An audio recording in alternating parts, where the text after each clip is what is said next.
اور غازی اتنا سادہ تھا، انگوٹھا چھاپ کا، نہ قرآن شریف ناظرہ پڑھا، نہ کوئی اور بات پڑھنی آتی. قائد اعظم نے اردو میں بات کی تو غازی کہنے لگا جناح صاحب مجھے اردو نہیں آتی، کوشش کر کے پنجابی بولو، کوشش کر کے پنجابی بولو. تو محمد علی جناح کہنے لگے اگر تو ایک باری کہہ چھڑے نا کام میں نہیں کیتا، تو بس اینا کہہ دے میں کیتا تے تینوں میں تے ملکاں دے مقدمے لڑنا تو جت جانا. تو ایک باری کہہ دے کہ میں کام بولو بولو میں کام نہیں کیتا تے تینوں پھائے دنیا دی طاقت لا سکدی.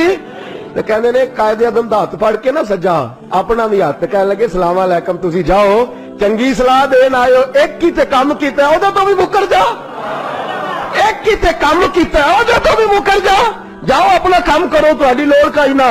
امیر ملت پیر جماعت علی محدث علی پوری چلے، تاجدار گولڑا حضرت شیخ وقت پیر سید میر علی شاہ صاحب گئے ملے. ملا رومی کہتے ہیں کہ وہ ایک سیٹھ صاحب کا بیٹا تھا تو پیسے بڑے تھے تو یاروں میں لٹانے لگا. اس کا ابا سمجھاتا تھا پتر تو غلط کر رہا ہے، یہ دوست تیری دولت کے ہیں تیرے نہیں. اس نے کہا نہیں ابا میرے ہی ہیں. بڑا سمجھایا پر باز نہ آیا تو ایک دن باپ نے ارادہ کیا کہ یہ شاید تجربے سے سمجھے گا. اس نے ایک دن اس کے ساتھ معاذ اللہ ایک کہانی کی. کہنے لگا پتر میں تو کنگال ہو گیا ہوں، کل کا دیوالیہ نکل گیا، شاہی کوئی نہیں، آج تو میرے پاس روٹی کھانے کے پیسے نہیں اور میں نے دوائی بھی کھانی ہے، جا کہیں سے ایک آنا لا کے دے. میری طرف دیکھے نہیں، اللہ تو ہم زیادہ موبائل دے وے کدی کدی جیب بھی پایا کرو. آمین تے کہہ دیو. جن نے موبائل بنایا سے انہیں لکھیا تھی کہ ہمیشہ ہاتھ وچ رکھنا ہے. اللہ پاک سمجھن دی توفیق دے وے. میں تے تہاڈے نال گلاں کرنا آیا تھا، تسی موبائل نال کری جاندے ہو. اللہ آپ کو خوش رکھے. توجہ فرمائے. میں نے تو پچھلے چونکہ میری نظر جو ہے نا یہ سارے مجمع پہ رہتی ہے، یہ بھی میری مجبوری ہے، پڑھنے پڑھانے کا آدمی ہونا تو سب پہ دیکھتا ہوں. تو ایک صاحب مجھے کہنے لگا جی بڑی مجبوری ہے ضرور ٹائم دیو. میں کہا پچھلے سال میں آیا تھا موبائل پہ سننا تو کہنے لگا جی گل تہاڈی ٹھیک ہے، اگوں نہیں انج کرتا. تو آپ بھی سجدہ صاحب کر لیں، مہربانی کریں اور میری طرف توجہ کریں. اللہ آپ کو جزائے خیر عطا فرمائے. غور کریں کیا کہہ رہا ہوں. اس نے کہا پتر دیوالیہ ہو گیا ہوں، کوئی شے نہیں، مہربانی کا ایک آنا کسی دوست سے ادھار لے آ. وہ گیا ایک دوست سے کہا یار ایک آنا دے دو، اس نے دے دیا. دوسرے دن پھر ابا نے کہا غریب لوگ باہر کنویں سے پانی لینے جاتے تھے اور امیروں نے گھر میں کنویں کھدوا لیے ہوتے تھے. جو امیر ہوتے تھے ان کے سین میں کنواں ہوتا تھا، عورتیں باہر نہ جائیں. ابا جی نے چارپائی درخت کے نیچے کنویں کے ساتھ بچھائی ہوئی تھی. بیٹا آنا لے کے آیا، ابے نے کنویں پھینک دیا. اگلے دن پھر کہا ایک آنا لاؤ، پھر ایک دوست سے ادھار لایا، اس نے پھر کنویں میں پھینک دیا. اب دوستوں کو نا 2-3 دن میں پتہ چل جاتا ہے کہ پیسے موک گئے.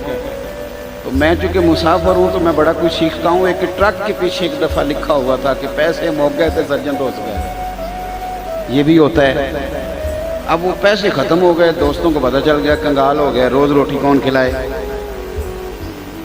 اب وہ دوست جی چرانے لگے، ان سے کہہ دو میں گھر نہیں.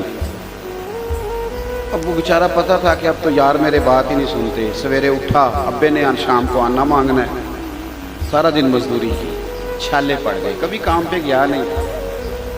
اب شام کو لا کے ابا جی کے ہاتھ میں ایک آنا تھمایا تو ابا جی نے پھینکا کنویں میں. تو بیٹا چلایا، کہنے لگا ابا آپ کا دماغ تو نہیں چل گیا کہیں؟ عجیب آدمی ہو، میں روز آنا لا کے دیتا ہوں، کنویں میں پھینک دیتے ہو. اس نے کہا پتر ادھر آ، میں تو کئی دنوں کا پھینک رہا ہوں پر آج مجھے تکلیف ہی ہوئی ہے. کتنے دنوں کا پھینک رہا ہوں؟ اس نے کہا تکلیف اس لیے ہوئی ہے کہ پہلے میں ادھار کے. بادشاہ نے 4-5-6 کتے رکھے ہوئے تھے. ایک بادشاہ تھا. بادشاہ جو ہوتے تھے ان کے اپنے اپنے مزاج ہوتے تھے. اس بادشاہ نے 4-5-6 کتے رکھے ہوئے تھے اور کتے بڑے بڑے کتے تھے اور بڑے وہ خون خار کتے تھے، چیر پھاڑ کھا جاتے تھے، شیر جتنے ان کے قد تھے. بادشاہ تھوڑا سا کسی آدمی سے ناراض ہوتا نا تو ایک بہت بڑے پنجرے کے اندر ایک بہت بڑا سلاخوں کا گھر اس نے بنایا ہوا تھا. اس میں کتے ہوتے تھے اور کتے کو جب باندھ کے رکھا جاتا ہے تو زیادہ زہریلا ہو جاتا ہے، وہ زیادہ اس کے اندر کرواہٹ آتی ہے، زیادہ کاٹتا ہے. اس نے قید کیے ہوئے تھے. کتے تو بڑے زہریلے تھے. جس آدمی سے بادشاہ تھوڑا سا ناراض ہوتا نا تو وہ کتے کے آگے اس آدمی کو ڈالتا، کتے اس کو چیر پھاڑ کے کھا جاتے ہیں، یہ سزا تھی، لوگوں کو پتا تھا۔ بادشاہ کے وزیر نے بڑی خدمت کی بادشاہ کی، 35 سال تک نوکری کی، لیکن ہر سورج نے غروب تو نہیں ہوتا ہے نا، ہر چاند نے ڈھلنا بھی ہوتا ہے۔ اب بوڑھا ہونے لگا، وہ جو مضبوط حافظہ تھا وہ کمزور ہونے لگا، ہلکی ہلکی غلطی۔ بادشاہ مزاج کا بادشاہ تھا، پر نہیں سمجھ میں آیا، تو میں نے کہا کہ لوگ کہتے ہیں ہمیں کام پیارا ہے، چم نہیں، تو رشتہ وفا کا تھا ہی نہیں۔ وزیر سمجھنے لگا کہ اب نہ میں بھی غلطیاں کرنے لگا ہوں، تو ایسا نہ ہو کسی دن میں بھی ان کتوں کا شکار ہو جاؤں۔ اس نے بادشاہ سے کہا کہ بادشاہ مجھے آہستہ آہستہ معذرت کرنے لگا، قدم ہٹانے لگا کہ مجھے چھٹی دے دی جائے، اب میں بوڑھا ہو گیا ہوں، لیکن اس نے کہا نہیں نہیں، جب تک میری طبیعت نہیں مانتی تم نہیں جا سکتے۔ مطلق العنان لوگ تھے، وزیر خاموش ہو گیا، پریشان رہنے لگا، غلطی ہو گئی ہے تو پھینک دے گا۔ ایک تجویز اس کے ذہن میں آئی، وہ جو پنجرے، کتوں کے پنجرے پر محافظ بیٹھا تھا نا، جو ان کو کھانا ڈالتا تھا، روٹی ڈالتا تھا، گوشت دیتا تھا، اس کو ایک دن کہنے لگا یار تیری ڈیوٹی ہے سارا دن کتوں کو کھانا دینے کی، گوشت دینے کی، تو 2-4 دن ڈیوٹی مجھے نہیں دیتا؟ کہ تو لے لے، میں تو پہلے پریشان ہوں، سارا دن ان کی دیکھ بھال کرتا ہوں۔ اس نے کچھ تھوڑا سا گوشت لیا، پنجرے کے باہر کھڑے ہو کے کتوں کو ڈالا، اگلے دن تھوڑی روٹیاں لے آیا، کتوں کو ڈالی، 2-4 دن، ہفتہ، مہینہ، سال بھر، جتنا اس کو موقع ملا وہ دن بھر خدمت کرتا۔ بس وقت ایک دن آ گیا، بادشاہ کو کوئی بات اچھی نہ لگی، اس نے کہا اس بڈھے کو اٹھاؤ اور ڈالو کتوں کے پنجرے میں، ساری زندگی یہاں رہا، اسے ابھی تک نہیں پتا چلا میرے مزاج کا۔ جب اٹھا کے پنجرے میں ڈالا نا، تو بجائے اس کے کہ کتے اسے کاٹ کھاتے، وہ اس کے پیر چومنے لگے، وہ پیر چومنے لگے، ہاتھ چومنے لگے، چاٹنے لگے۔ تو بادشاہ سامنے کھڑا تھا نظارہ دیکھنے کو کہ چیر پھاڑ کرتے تو خوش ہوا کرتا تھا، خونخوار درندے جیسی اس کی طبیعت ہو گئی۔ جب دیکھا پیار کر رہے ہیں تو بادشاہ وزیر سے کہنے لگا یہ کیا ہے؟ تو وزیر رو پڑا، کہنے لگا تو سیاستدان تھا تو میں بھی سیاستدان تھا، ساری زندگی سیاست کی، لیکن دنیا داروں کے ساتھ رہا، تو انجام یہ ہوا کہ مجھے اس پنجرے میں ڈال دیا گیا۔ دیکھ تو بہت بڑا سیانہ تھا اور میں بھی سمجھدار تھا، وزیر رہا، لیکن ہمارا روح کا رشتہ نہ بن سکا۔ ارے ہم سے تو یہ کتے ہی اچھے نکلے، تیری 40-35 سال خدمت کی تو نے کتوں کے آگے ڈال دیا، انہیں تو چند مہینے روٹی ڈالی ہے، میرے وفادار ہو گئے۔ حضرت علی حضور کی بارگاہ، یا رسول اللہ عقیل کو تو کچھ سمجھائے۔ حضور نے فرمایا کیا ہوا؟ کہ حضور اکثر ابو بکر صدیق سے یار جاتا ہے، آج بھی پہلی صف سے اٹھا کے 7ویں صف میں، شکایت تو حضرت عقیل کی لگ رہی ہے نا، اور حضور فرماتے علی تو عقیل کی چھوڑ، بتا ابو بکر نے کیا جواب دیا ہے، تو ابو بکر کی بتا، تو اس کی چھوڑ، تو میرے دوست کی، میرے یار کی، میرے خلیل کی بتا۔ تو حضرت علی رو پڑے، کہنے لگے محبوبہ ابو بکر جیسا درد کہاں سے ڈھونڈ کے لائے؟ تو چپ کر کے 7ویں صف میں گیا، اور اس نے کہا تو خون رسول ہے، تیری نسل پاک میں ہے بچہ بچہ نور، تو ہے نے نور، تیرا سب گھران۔ چپ کر کے بیٹھ گیا۔ حضور نے فرمایا بلاؤ ابو بکر کو، عقیل کو بھی بلاؤ، دونوں آ گئے۔ حضور نے فرمایا ابو بکر جمعے میں کیا ہوا ہے؟ عرض کی حضور کچھ بھی نہیں۔ حضور نے فرمایا تجھے کسی نے صاحب سے اٹھایا؟ کہا نہیں نہیں یا رسول اللہ نہیں، آپ کو کسی نے بتایا؟ حضور کیا؟ فرمایا نہیں میں نے سنا ہے کہ تجھے عقیل نے کہا۔ حضور وہ شہزادے آئے تھے، انہوں نے یار اتنا جذبہ دنیا کہاں سے ڈھونڈ کے لائے گی؟ بلے شاہ اوتھے ککھ نہیں بچدا جتھے عشق نے لایا ڈھیرا۔ کہا حضور یار یہ لفظ تاریخ میں ڈھونڈو گے تو نہیں ملے گے۔ میرے ابو بکر صدیق کیا فرماتے ہیں؟ کہا حضور وہ نسل رسول کا شہزادہ ہے نا، اس نے ابو بکر کو 7ویں صف میں ابو بکر کا بیٹھنا پسند کیا تو ابو بکر راضی ہے۔ حضور اس نے یہاں بیٹھنا پسند کیا، تیری نسل پاک میں بچہ بچہ نور، تو ہے نے نور تیرا۔ اور کہا حضور وہ خاندان ہے میں خادم ہوں، فرق تو ہے نا، تو وہ خاندان ہے میں خادم ہوں۔ میرے رسول کریم صلی اللہ علیہ وسلم نے بلایا جناب عقیل کو، ڈانٹا نہیں، محبت فرمائی۔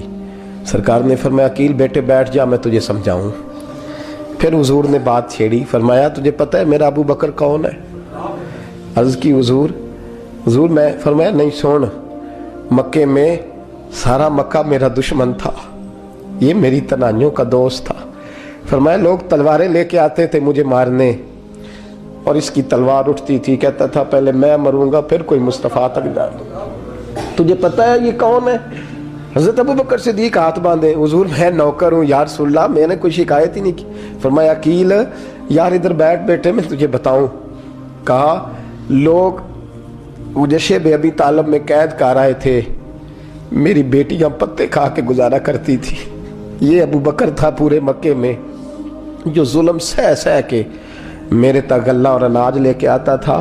فرمایا عقیل ادھر آ, میں تجھے بتاؤں, تیرا خاندان تیرا قبیلہ سوائے مولا علی شیر خدا کے, فرمایا وہ سب لوگ میرے ساتھ پیار کرتے تھے, ہمارے اوپر انہوں نے مکے کی زمین تنگ کر دی. فرمایا میں مکے سے نکلا تھا, ابو بکر کی بیٹی غار ثور میں کھانا پکا کے لاتی تھی, اس کا بچہ بکریوں کا دودھ لے کے آتا تھا. فرمایا یہ جان پہ کھیل کے میری نگرانی کرتا تھا. فرمایا تجھے پتہ ہے جس جگہ تو بیٹھا ہوا ہے نا, یہ مسجد کی زمین بھی ابو بکر صدیق نے خرید کے دی. حضرت سیدنا عقیل یا رسول اللہ غلطی. حضرت ابو بکر کہتے ہیں حضور واللہ و رسول و منو, میرے اوپر اللہ رسول کے احسان ہے. آخری لفظ میرے حبیب نے کہے. حضور نے فرمایا عقیل میرے پاس جس کے بھی پیسے آتے ہیں میں بیگانے سمجھ کے خرچ کرتا ہوں. میں کہتا ہوں فلانے کے ہیں, وہ پوچھے گا کہاں لگے, لیکن ابو بکر کے پیسے آتے ہیں تو میں اپنے سمجھ کے خرچ کرتا ہوں. اور میرے رسول کریم صلی اللہ علیہ وسلم نے فرمایا میرے ساتھ جس نے نیکی کی میں نے بدلہ چکا دیا ہے, ابو بکر کا میں نے بدلہ دیا ہی نہیں. قیامت کے دن جب سب جنت میں جانے لگیں گے تو میں اس کا بازو تھام کے اللہ کی بارگاہ میں لے جاؤں, اور میں کہوں گا یا اللہ میرے مولا کلمہ پڑھنے سے لے کر غار تک, غار سے بدر تک, بدر سے احد حنین خندق تبوک اور مزار تک, یا اللہ اس کی بڑی نیکیاں ہیں, اسے تو ہی بدلا عطا فرما. میرے دوستو یہ رنگ حضرت سیدنا صدیق اکبر, بس وہ اقبال نے کہا کہ صدیق کے لیے ہے خدا کا رسول, اور اس سے آگے پیچھے کچھ نہیں. یہ جو ماننے کا انداز ہے نا, یہ دیکھیے نا حضرت ابو بکر صدیق, بڑی دفعہ آپ نے بات سنی ہے لیکن اس بات کی لذت بڑی شاندار ہے. حضرت عمر نے طبیب بلایا ہے ابو بکر کو دکھانے کے لیے ملک شام. پہلے مانتے نہیں تھے, مولا علی کی سفارش ڈالی, پھر دونوں لے کے آئے. سیدنا علی المرتضیٰ بیٹھے ہیں, حضرت عمر بیٹھے ہیں, کہتے ہیں طبیب کو چیک کرو, ملک شام کا بڑا ڈاکٹر ہے. چیک کر لیا تو ڈاکٹر کہنے لگا کوئی مرض نہیں, کوئی تکلیف نہیں, کمزوری بڑی ہے, کمزوری بڑی ہے, ان سے پوچھے انہیں کیا مرض ہے. تو حضرت عمر کہنے لگے یار بول کیا مسئلہ ہے تجھے, کیوں اتنا کمزور اتنا بیمار رہتا ہے, کیا پرابلم ہے, کیا مسئلہ ہے. تو حضرت ابو بکر صدیق نے آنکھیں کھولی اور کہنے لگے عمر تو قسم اٹھا کے بتا, تجھے پتہ نہیں مجھے کیا مسئلہ ہے, تو اٹھا نہ قسم, جنہاں دے دل بر جانی وچھڑن کون روے پھر تھوڑا, سب روگاں دائی روگ محمد جس کا نام وچھوڑا. تجھے نہیں پتا تو بول, اگر خبر ہے تو پوچھتا کیوں ہے. میرے دوستو کمال دیکھو, مدینے میں آج بھی مصطفیٰ کو سلام کرو تو ساتھ ہی صدیق اکبر لیٹے ہوئے, ساتھ ہی لیٹے مدینے میں. ابو بکر صدیق روز رات کو جا کے اس کے گھر کا کام کاج کر کے آتے. کام بتاؤں کیا تھا اس کا, مسجد میں باوضو بیٹھ کر جمعے کے دن مشورہ دیتا ہوں حکومت کو اور وزیر قانون کو مشورہ دیتا ہوں کہ نہ فرعون کی حکومت ساری زندگی رہی, نہ نمرود رہا, نہ جاج بن یوسف رہا, نہ یزید رہا, اور یار درباری بن کے حکمرانوں کی چاپلوسی کرتے کرتے تم یہاں تک آ گئے ہو کہ اب نبی پاک کی عزت کو آنچ ڈالنا شروع کر دیا ہے. اور آپ یقین کریں سیاسی جماعتوں کا اتنا برا حال ہے کہ ان کے لیڈر کے بارے میں کوئی بات کرے تو پاگل ہو جاتے ہیں یہ احتجاج کر کر. اور اس نے ڈائریکٹ کہہ دیا کہ ختم نبوت کا مسئلہ ہی کوئی نہیں, جو دین کی بنیاد ہے, کسی کو پرواہ نہیں. مجھے تو ان لوگوں کی فکر ہو رہی ہے جن لوگوں نے انہیں ووٹ دیے ہیں, وہ اللہ کو کیا جواب دیں گے. اور یہ اللہ ماشاءاللہ ساری سیاسی جماعتیں اس طرح کی. اور میرا وزیر قانون صاحب کو بھی مشورہ ہے کہ زندگی بڑی تھوڑی ہے, بڑی تھوڑی. اللہ سب کو معاف کرتا ہے, اپنے رسول کے غداروں کو معاف نہیں کرتا. اور یہاں تمہاری گاڑیوں پہ جھنڈے لگے ہوئے ہیں, وہاں بھی تمہارے جھنڈے لگیں گے, پر اس لیے لگیں گے کہ یہ غدار ہیں ناموس رسالت کے.